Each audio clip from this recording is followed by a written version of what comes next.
तो आज की क्लास में मेनली जो हमारा टॉपिक रहेगा दैट इज इलेक्ट्रिसिटी।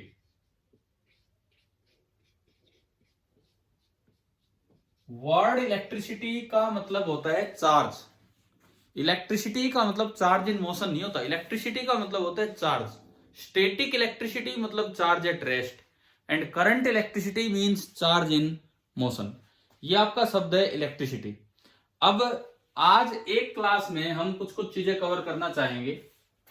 तो सबसे पहली बात तो ये आती है, जैसे चार्ज का जब पता लगा कि भाई दो तरह के चार्ज होते हैं, एक पॉजिटिव एंड दूसरा नेगेटिव। ये पॉजिटिव नेगेटिव साइन किसने दिए थे? किस साइंटिस्ट ने पॉजिटिव और नेगेटिव साइन दिए थे चार्ज को? भाई एक को पॉजिटिव बोलो और एक को नेगेटिव।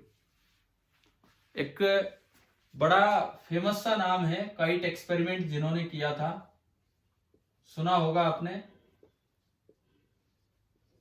मैं जो नाम बोर्ड पे लिख रहा हूं, क्या ये सुना हुआ है हमने पहले? बेंजामिन फ्रैंकलिन, सुना हुआ है ना नाम? इन्होंने काइट एक्सपेरिमेंट किया था एंड उस काइट एक्सपेरिमेंट से, हाँ, तो उससे उन्होंने बताया, बाद में उन्होंने ये साइन दिए थे, एक को बोले पॉजिटिव बोल दो और एक को बोले नेगेटिव बोल दो। आपका जो 10th वाला जो पार्ट है, स्टैटिक इलेक्ट्रिसिटी उसमें कम है।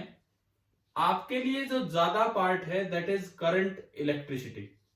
स्टैटिक इलेक्ट्रिसिटी कम है, करंट इलेक्ट्रिसिटी ज्यादा है। करंट इलेक्ट्रिसिटी उसमें पूरा पूरा है। इस तरीके से आप सर्किट सोल्व करते हैं, बहुत सी चीजें आप इसमें पढ़ते हैं, करंट को लेके ही आप लगे रहते हैं उसमें। अब देखो, सबसे पहली बात, सपोज ये कोई मेटल की वायर है। मैं आपसे पूछूं, मैं दो तीन बातें पूछते हुए ही आपको बताऊंगा। ये एक मेटल की वायर है, मेटल वायर। तो मेटल वायर के अंदर फ्लोइंग चार्ज इलेक्ट्रॉन होता है या पॉजिटिव चार्ज होता है? फ्लोइंग, जो फ्लो करे मेटल की वायर में, पॉजिटिव चार्ज फ्लो करता है कि नेगेटिव? बोलते चलो आप। नेगेटिव, नेगेटिव चार्ज फ्लो करता है। अभी पार्टिसिपेंट्स हैं 16, चलो जो आप कह रहे थे वहीं तक ही पहुंच रहे हैं। देखो, मेटल की वायर में क्या होता है कि फिक्स पॉजिटिव आयंस होते हैं। मेटल की वायर में फिक्स पॉजिटिव आयंस होते हैं। ये तो फिक्स्ड है, ये अपनी जगह पे वाइब्रेट कर सकते हैं, चल नहीं सकते हैं। क्या आपकी वॉइस नहीं आ रही यार? ये तो थोड़ा नेटवर्क की बात होती है ना, ये तो मैं कंट्रोल में नहीं कर सकता हूँ इस चीज को। आप सुनने की कोशिश करो। और कुछ उसमें मूवेबल इलेक्ट्रॉन्स होते हैं, फ्री इलेक्ट्रॉन्स होते हैं, फ्री रहते हैं। ये इस तरह फ्री रहते हैं कि अपने एटम को तो छोड़ के घूम रहे होते हैं, लेकिन मेटल की सरफेस को छोड़ के नहीं जा सकते हैं। इस तरह के इलेक्ट्रॉन होते हैं। तो ये कभी इधर गए, कभी इधर गए, कभी इधर गए, और एक जिग जैग सा ये पाथ फॉलो करते रहते हैं। इस तरह का ये मोशन फॉलो करते हैं, चाहे आपने बाहर से कोई बैटरी लगाई हो, चाहे आपने बैटरी ना लगाई हो। मान लीजिए मैं पहला केस लूं, case first, no external cell connected. Suppose आपने बाहर से कोई सेल नहीं लगाया है, सपोज आपने बाहर से कोई सेल नहीं लगाया है, तो यूं बताओ इलेक्ट्रॉन इस वक्त रेस्ट में होगा कि मोशन में होगा? अगर आपने बाहर से कोई सेल नहीं लगाया है तो आप सिंपली मुझे इस बात का जवाब दीजिए कि इलेक्ट्रॉन जो है वो रेस्ट में है या मोशन में है?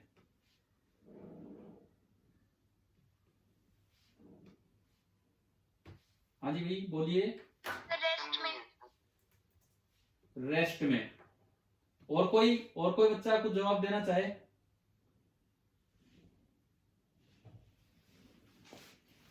देखो, अगर आपने कोई सेल नहीं लगाया है तो सबसे पहली बात, इलेक्ट्रॉन्स इन जिगजैग मोशन,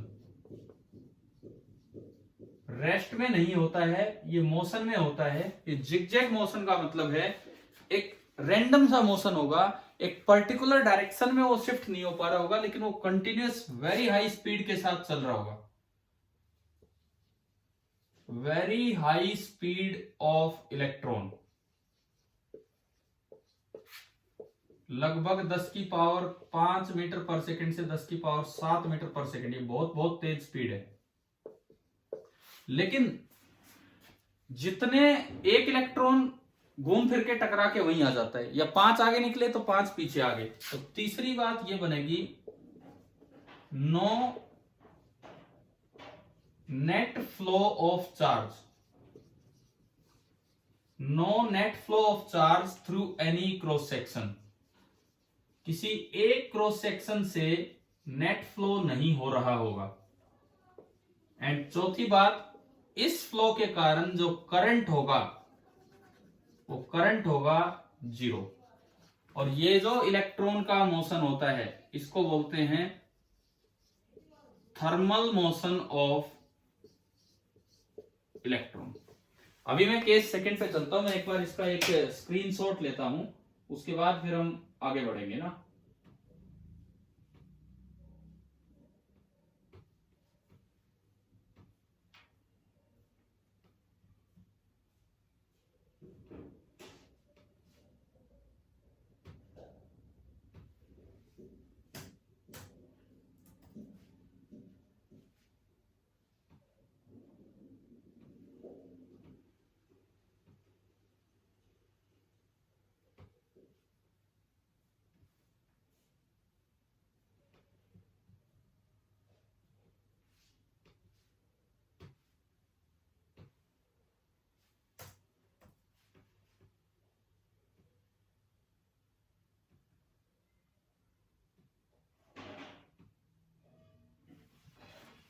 देखो, अगर मान लो मैं इसमें कोई बैटरी लगा दूं, कोई सेल लगा दूं, तो क्या फर्क पड़ेगा। अगर हम केस सेकंड ले, external cell is connected, external cell is connected, मतलब आपने क्या किया, बाहर से एक सेल और लगा दिया, let this be negative side, let this be positive side, इस तरह से मैंने लगा दिया। तो ये पॉजिटिव है और ये नेगेटिव है। अब क्या ये थर्मल मोशन अब खत्म हो जाएगा या अभी भी रहेगा। ये जो थर्मल मोशन है, ये जो थर्मल मोशन है ये तो अब भी रहेगा, ये तो टेम्परेचर के कारण है, ये तो अब भी रहेगा। लेकिन अभी तक क्या हो रहा था, एक इलेक्ट्रॉन टकरा के वहीं आ जाता है। अब क्या होगा, आगे पॉजिटिव है तो इलेक्ट्रॉन अट्रैक्ट होगा, वो टेढ़ा मेढ़ा भी चलेगा लेकिन एक डायरेक्शन में बढ़ता चलेगा, एक डायरेक्शन में। देखो यहां से स्टार्ट हुआ, टेढ़ा मेढ़ा चल रहा है लेकिन वो आगे बढ़ता जा रहा है। तो क्या पिछले मोशन और इस मोशन में फर्क समझ आ रहा है क्या आपको। हाँ जी, फर्क समझ आ रहा है पहले वाले मोशन में और इस वाले मोशन में। जब आप एक्सटर्नल सेल लगा देंगे तो इलेक्ट्रॉन जिगजैग के साथ साथ अब क्या होगा, इलेक्ट्रॉन स्टार्ट्स ड्रिफ्टिंग, वो एक डायरेक्शन में ड्रिफ्ट करना स्टार्ट कर देगा, मतलब शिफ्ट होना स्टार्ट कर देगा। एंड जो ड्रिफ्ट स्पीड होती है, ड्रिफ्ट स्पीड वो बहुत ही कम होती है, वेरी लो ड्रिफ्ट स्पीड। आगे बढ़ने की स्पीड बहुत कम होगी, वैसे तेज भाग रहा है लेकिन आगे बढ़ने की स्पीड बहुत ही कम होगी, नियरली 10⁻⁻⁴ मीटर पर सेकेंड। यानी कि एक सेकंड में वो 1 मिलीमीटर भी आगे नहीं बढ़ रहा, 0.1 मिलीमीटर आगे बढ़ रहा है। इसकी वजह से नेट फ्लो ऑफ चार्ज होता है किसी एक क्रॉस सेक्शन में से, नो नेट में से नो हटा दिया मैंने, नेट फ्लो होगा किसी एक क्रॉस सेक्शन में से। एंड करंट जो है, करंट इस बार जो करंट बनेगा वो करंट आपका बन जाएगा कितना, नॉन जीरो। ये जो करंट है ये आपका नॉन जीरो बन जाएगा। तो केस सेकंड आते ही अब क्या होता है, थर्मल तो रहेगा ही रहेगा, थर्मल मोशन के साथ साथ एक और मोशन आ जाता है इलेक्ट्रॉन्स में, जिसको हम नाम देते हैं ड्रिफ्ट मोशन। थर्मल मोशन के साथ साथ एक और मोशन आ जाता है जिसको हम नाम दे दिया करते हैं ड्रिफ्ट मोशन।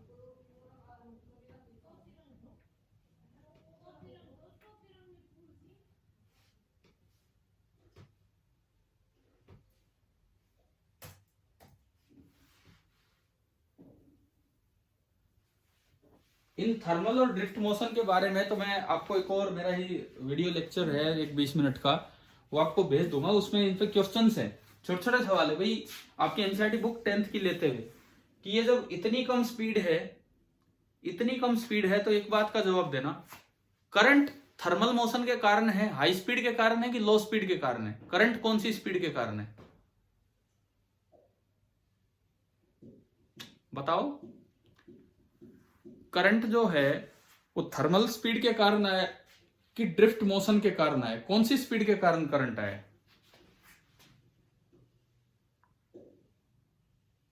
जब खाली थर्मल मोशन था, जब कोई करंट था या नहीं था वायर में? जब खाली थर्मल मोशन था, जब आपने बैटरी कनेक्ट नहीं की थी, तब वायर में कोई करंट था कि नहीं था?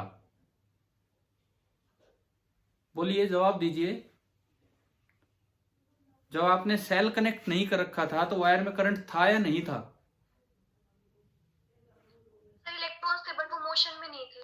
इलेक्ट्रॉन्स थे, वो मोशन में भी थे, लेकिन वो ड्रिफ्ट मोशन में नहीं थे, वो जिगजैग थर्मल मोशन में थे, तो इस वजह से करंट नहीं था। एक बार ध्यान से सुने, आपने जब बैटरी या सेल कनेक्ट नहीं किया था वायर में, इलेक्ट्रॉन तब भी मोशन में है, लेकिन वो थर्मल मोशन की वजह से कभी करंट नहीं आता।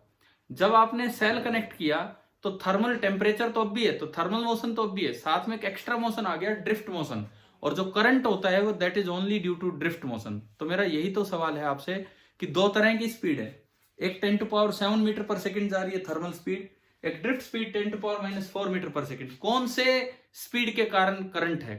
कौन से मोशन के कारण करंट है? थर्मल या ड्रिफ्ट? Only drift. जब जब दोनों मोशन पे आ जाएंगे तब भी ओनली ड्रिफ्ट मोशन कारण। तो अब सवाल सुनो, ड्रिफ्ट स्पीड तो बहुत कम है, 10⁻⁴ मीटर पर सेकंड। मैंने स्विच ऑन किया, वो पंखा चलाना है मुझे, पंखा तो ऊपर है छत पे, स्विच ऑन किया, कुछ मीटर की तो दूरी होगी, 2-3 मीटर कुछ तो दूरी होगी।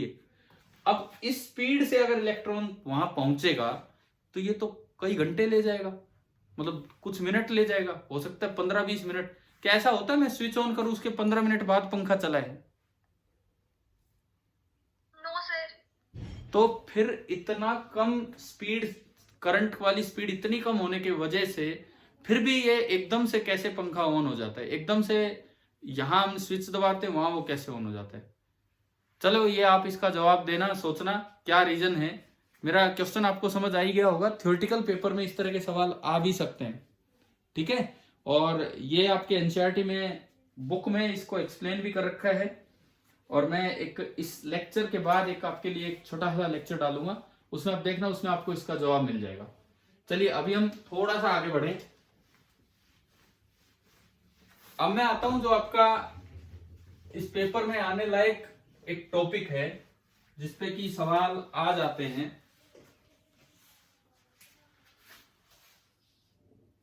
यूं बताओ,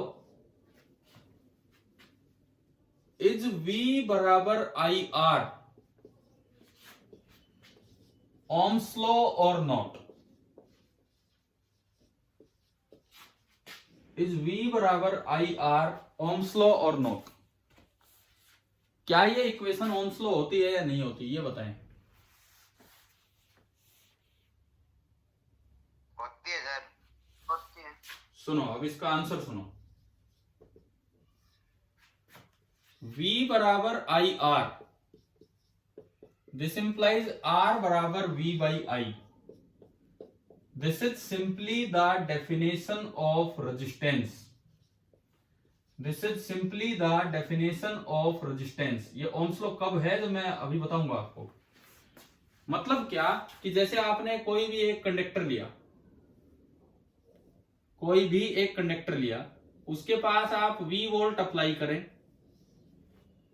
और उसमें से जो करंट फ्लो कर रहा है वो I है, तो जो इसकी रेजिस्टेंस है आप सिंपली लिख सकते हैं V by I। This is definition of resistance for every material. कैसा भी मटेरियल हो, सबके लिए ये R की डेफिनेशन है।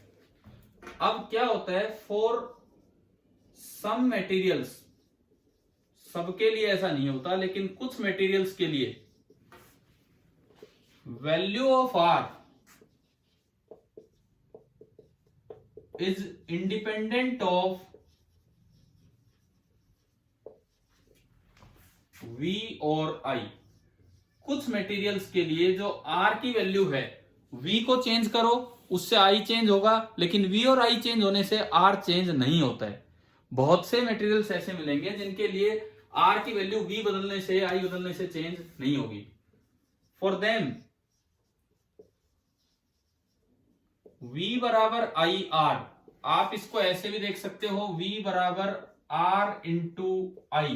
R एक कांस्टेंट हो गया, R एक कांस्टेंट हो गया तो V is directly proportional to I।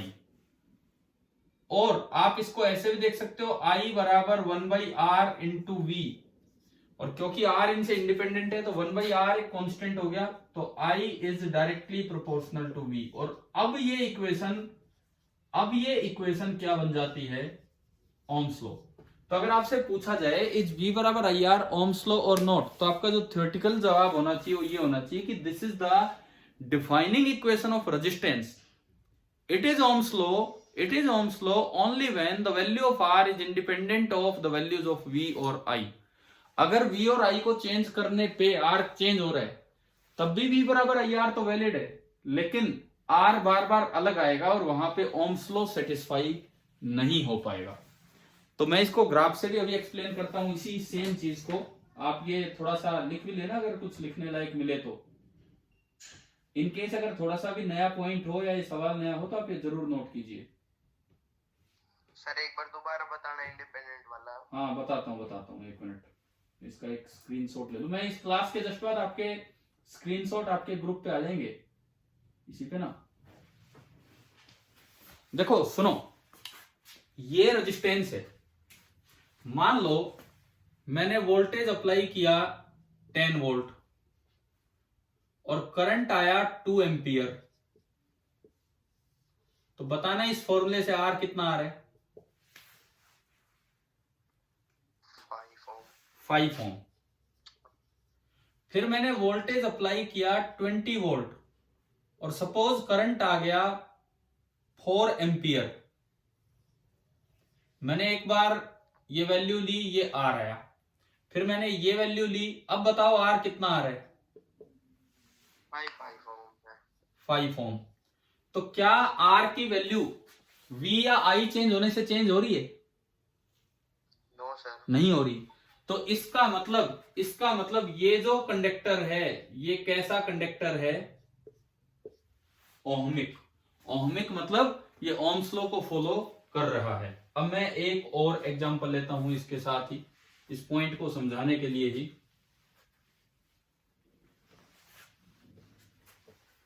ये तो हमारा एक एग्जांपल हुआ ओहमिक कंडक्टर। अब मैं एक और ले रहा हूं नॉन ओहमिक कंडक्टर। फिर से आपने ये कोई भी एक कंडक्टर लिया, कोई भी एक कंडक्टर, और ये V लगा रहे हैं और यहां से आई जा रहे हैं, और मुझे इसका R पता लगाना है क्या है। ये R1 है और ये R2 है। वही V/I अब भी वैलिड होगा, ये डेफिनेशन है रेजिस्टेंस की। अब देखो इधर मैं अलग केस लेता हूं। मैंने इसको R1 बोला है, R1 मत बोलो, इसको R ही बोल लो, और यहां से जो R आ रहा है वो आपका आया 5 ओम। मैं इसको R डैश बोल देता हूं, R डैश V/I। देखो मान लो V1 मैंने लिया 10 वोल्ट और उससे यहां I1 आया 2 एम्पियर, तो बताओ R डैश की वैल्यू क्या आ रही है V/I से? 5 ओम। V/I से आ गया 5 ओम। फिर मैंने क्या किया, ये वोल्टेज चेंज की, पिछली बार की तरह ली 20 वोल्ट, और जो इस पे जो करंट मेजर किया एमीटर वगैरह लगा के वो आया 5 एम्पियर। तो अब बताओ R डैश कितना आ रहा है? 4। तो R बराबर V/I तो अब भी वैलिड है, R बराबर V/I तो अभी भी वैलिड है, यानी कि V बराबर IR तो अभी भी वैलिड है। लेकिन क्या ये R दोनों बार सेम आया V और I चेंज होने पे? नो सर, नहीं आया ना। तो यहां पे V बराबर IR ओम्स लॉ नहीं है, यहां पे V बराबर IR जो है वो केवल R की डेफिनेशन है, और इस साइड V बराबर IR क्या बन जाएगा?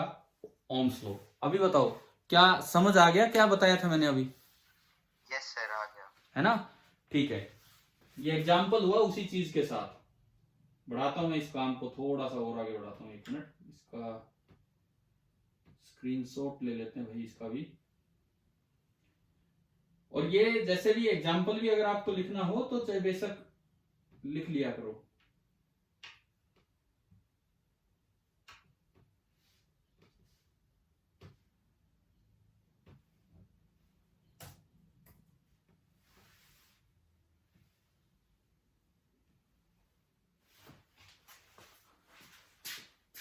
सर अब आप ही पढ़ाओगे मैं फिजिक्स? अरे आज तो पढ़ाने दो, आगे का मुझे क्या पता। अभी कैसा समझ आ रहा है बताओ, एक मिनट, ठीक लग रहा है?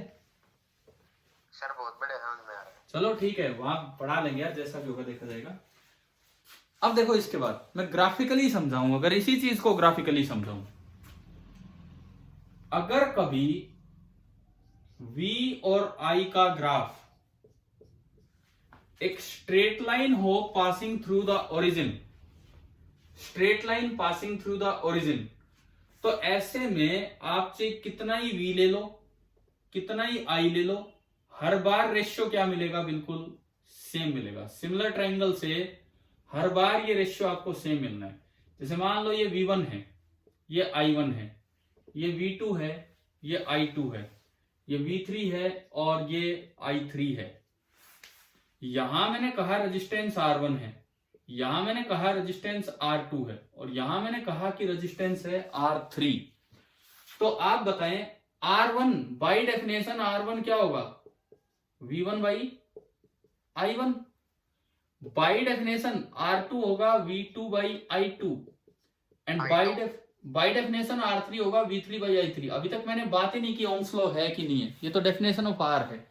अब आप देखो इस ग्राफ से ये जो लेंथ है दिस इज V1, ये जो लेंथ है दिस इज I1, ये पूरी लेंथ है V2 और ये पूरी लेंथ है I2, ये पूरी लेंथ यहां से मैं देखूं तो दिस इज V3 एंड ये पूरी लेंथ आपकी I3। अब आपको तीन सिमिलर ट्रायंगल दिख रही हैं, देखो एक ये और एक ये, तीन सिमिलर ट्रायंगल नजर आ गई है ना? और सिमिलर ट्रायंगल्स में आप जानते हैं कि रेशियो ऑफ साइड्स इक्वल होता है, तो V1 by I1 is equal to V2 by I2 is equal to V3 by R3। It means R1 is equal to R2 is equal to R3। इसका मतलब ये हुआ कि if VI graph is a straight line, if VI graph is a straight line passing through origin, if VI graph is a straight line passing through origin, तो इसका मतलब है कि ओम्स लॉ फॉलो हो रहा है, ओम्स लॉ इज फॉलोड। ये conductor जो है वो ओम्स लॉ को फॉलो कर रहा है। एक बार बताएं क्या ये VI ग्राफ की ये वाला पॉइंट समझ आ गया आपको? हाँ भाई क्लियर है ना? ठीक है। अच्छा दूसरा मान लो अगर कोई VI ग्राफ, इससे फर्क नहीं पड़ता कि V इधर लिया कि I इधर लिया, इससे कोई फर्क नहीं पड़ता, इससे कुछ भी नहीं होता, मैं V इधर ही ले रहा हूं, चलो उसकी तरह I इधर, और मान लो VI ग्राफ कुछ ऐसा आ जाए, कोई कर्व आ जाए, ये तो स्ट्रेट लाइन था और ये मैंने एक कर्व बना दिया। अब इसमें देखो इस जगह ये I1 है, ये V1 है और एक मैंने पॉइंट ये लिया, ये V2 है और ये I2 है। यहां रेजिस्टेंस है R1 और यहां रेजिस्टेंस है R2 और ये ग्राफ एक कर्व है, ये ग्राफ एक कर्व है। तो एक बार आप बताएं R1 कितना होगा? बाय डेफिनेशन R1 कितना होगा? V1 by I1। By definition R2 कितना होगा? V2 by I2। तो V बराबर IR तो अब भी लग रहे हैं। अब आप ये बताओ क्या यहां पर R1 और R2 दोनों बराबर हैं कि अलग अलग हैं? सेम है। सेम नहीं है। इसका कारण मैं आपको बताता हूं, सेम क्यों नहीं है इसका कारण सुनिए। मैं सीधा एक लाइन ज्वाइन करूं, एक लाइन मैंने ज्वाइन की, भाई ये लेंथ V1 है क्या, ये समझ आ रही है क्या हमें, ये वाली लेंथ V1 है ना, और ये वाली लेंथ I1 है। आप हाँ ना बहुत कम करते हो, यस नो कुछ बोला करो। एक लेंथ V1 है, एक लेंथ I1 है, और मान लो ये एंगल θ1 है, तो क्या मैं V1/I1 को tan θ1 लिख सकता हूं, बताओ, क्या मैं V1/I1 को इस डायग्राम से tan θ1 लिख सकता हूं ना, तो R1 आपका हो गया tan θ1। यहां भी अगर ये एंगल थीटा होता, अगर ये एंगल थीटा होता, तो ये सारे के सारे वैल्यूज आप tan θ लिख सकते थे, इधर भी। अच्छा, अब R1 तो हो गया tan θ1। अब मैं बात करूं दूसरे की, दूसरे पॉइंट पे जाकर अगर आप फिर से ऐसे ही देखो, दूसरे को यहां से मैंने सीधा ज्वाइन किया स्ट्रेट, ये पूरा है V2 और ये पूरा है I2, और ये जो पूरा बड़ा एंगल है, बड़ा एंगल वो मैंने कहा θ2, तो क्या मैं R2 को tan θ2 लिख सकता हूं, बताओ, यस सर। है ना। और आपको इसमें दिख रहा होगा कि θ1 छोटा है, θ1 इज छोटा, θ2 इज बड़ा, इट मींस tan θ1 इज छोटा एंड tan θ1 इज बड़ा। इसका मतलब R1 is less than R2। तो क्या R1 R2 बराबर हुए यहां पे, नहीं हुए नो ना। सर। इसका मतलब जहां भी VI ग्राफ स्ट्रेट लाइन ना हो पासिंग थ्रू ओरिजिन, कोई कर्व आ जाए, तो ये जो आपका कंडक्टर होगा, ये आपका कहलाएगा नॉन ओहमिक कंडक्टर। तो शायद ओम्स लॉ वाली बात आपको ग्राफ से भी क्लियर होगी कि V बराबर आई आर तो एक जनरल फॉर्मूला है, V बराबर आई आर तो कहीं भी लग जाता है जहां आपको R निकालना है, बट ये जो है ओम्स लॉ तभी बन पाएगा जब R इन चीजों से इंडिपेंडेंट हो।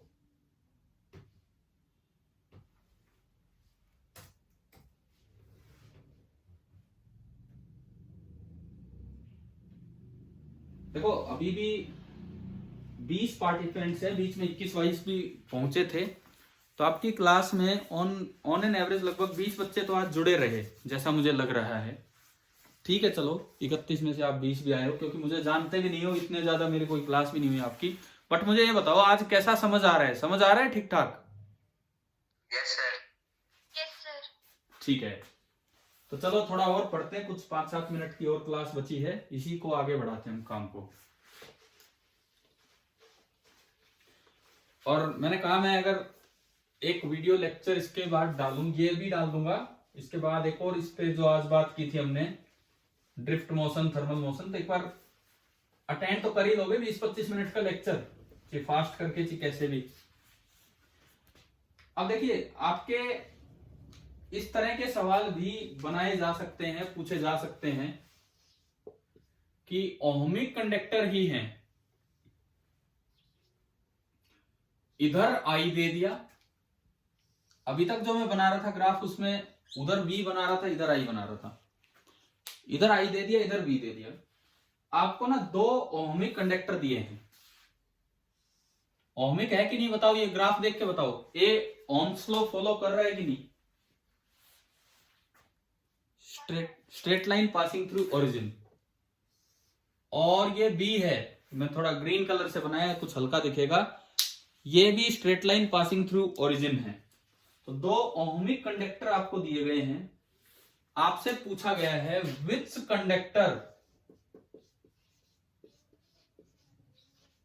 कंडक्टर हैज हायर रेजिस्टेंस, ए या बी, ये आपको बताना है कि किसकी रेजिस्टेंस ज्यादा है, ए की या बी की, ये सवाल है। विच कंडक्टर हैज हायर रेजिस्टेंस, ए और बी, बताएं आप, सोच समझ के बताएं कि क्या इसका जवाब देना चाहिए।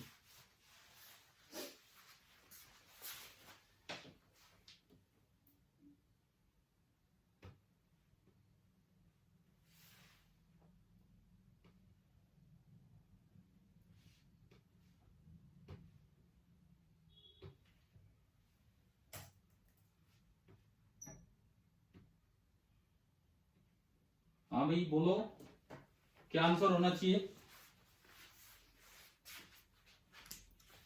देखिए मैं बताता हूं किस तरह से देखा जाना चाहिए। अब इधर सुनो, आप कोई भी एक वोल्टेज ले लो, कोई भी एक वोल्टेज, सपोज मैंने कोई वोल्टेज ली V0। इस V0 वोल्ट पे इसमें तो करंट है I1 और इसी V0 वोल्टेज पे इस पे करंट है I2। हाँ जी, ग्राफ में पॉइंट पहचानने आ रहे हैं क्या है? तो यहां से तो मैं निकालूं RA और यहां से मैं निकालूं RB। RA definition of R लगाओ V/I। RA क्या बना? V0/I1। RB क्या बना? V0/I2। एक बार ग्राफ देख के बताओ, I1 बड़ा है कि I2 ग्राफ से? Sir I2। I2 दिख रहा है हमें, यहीं से दिख रहा है ना। Since I2 is greater than I1, इसका मतलब यह हुआ कि V0/I2 छोटा हो जाएगा, है ना? ये बात तो क्लियर है ना? अगर I2 बड़ा है तो V0/I2 छोटा हो जाएगा, और V0/I2 छोटा हो गया तो मतलब RB is less than RA, यानी कि विच हैज हायर रेजिस्टेंस। तो जो आपका आंसर आया, आंसर क्या आया? A। इस चीज को बच्चे रिजल्ट की तरह ऐसे याद कर लेते हैं कि अगर Y एक्सिस में करंट हो और X एक्सिस में वोल्टेज हो, अगर Y एक्सिस में करंट हो और X एक्सिस में वोल्टेज हो, तो lower the slope means higher the resistance. ऐसा तब है जब Y एक्सिस में करंट हो और X एक्सिस में वोल्टेज हो। अगर उल्टा होता, इधर भी होता इधर आई होता, तो हायर स्लोप में हायर रेजिस्टेंस हो जाता। मुझे लगता है शायद ये तरीका आपको समझ आ गया होगा। ठीक है, ये बना लीजिए, आप लिख लीजिए थोड़ा बहुत।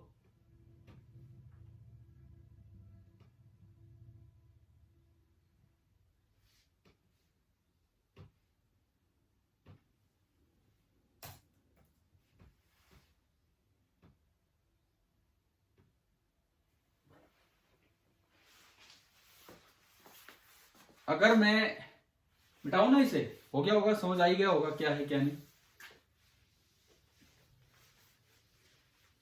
अगर मैं इधर भी करूं,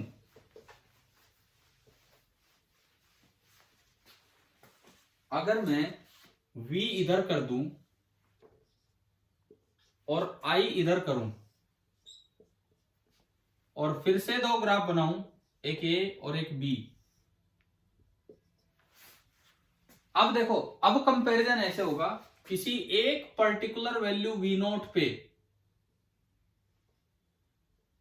किसी एक पर्टिकुलर वैल्यू V0 पे, पहले तो ये बताओ A और B में इस बार स्लोप ज्यादा किसकी है? जो ग्राफ ऊपर है उसकी स्लोप ज्यादा है, हाँ, और जो ग्राफ नीचे है उसकी स्लोप कम है। अब देखिए, इस पर्टिकुलर एक V0 पे, इसमें तो करंट B में मैं कहता हूं I2 एंड A में मैं कहता हूं I1। इस बार यहां रेजिस्टेंस RB की RB और ये RA। बाई डेफिनेशन RB कितना?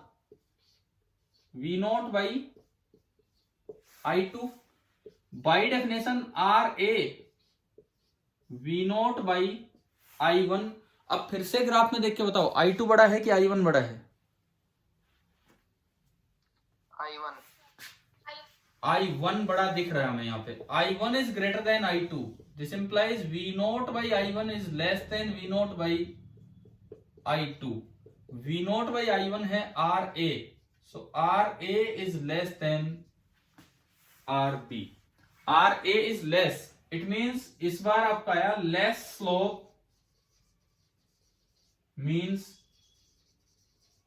Less resistance. ये ऐसा तब है जब करंट एक्स एक्सिस पे लिया जाए और जो वोल्टेज है वो वोल्टेज आपकी वाई एक्सिस पे लिया जाए। तो ग्राफ से ये चीजें हमें कंपेयर करनी आनी चाहिए।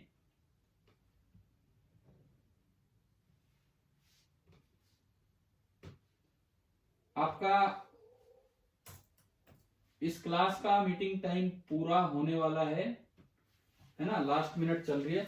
कुल मिला के मुझे लगता है ठीक ठाक सा कुछ जो 2-4 बातें पढ़ी समझ आ गई होंगी। फिर हम जब भी मिलेंगे अगली बार कुछ और अच्छी चीजों के साथ पढ़ेंगे। ठीक है भाई, थैंक यू।